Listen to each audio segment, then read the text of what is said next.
Arawosemu a efini Fankyenebra e wa Asante mantemu eba ene se abrante a wadi mfie bese aduonu ene obi akoto ne tuo akum no ne amane boni na na wuku de nchembo kro ya ena edi akiri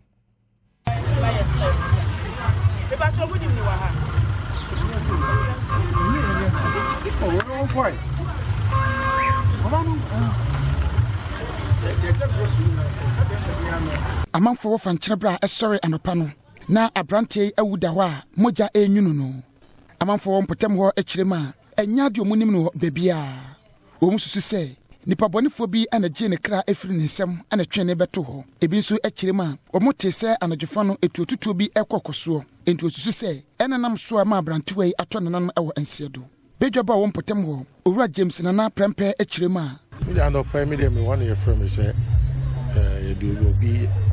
obi tahano.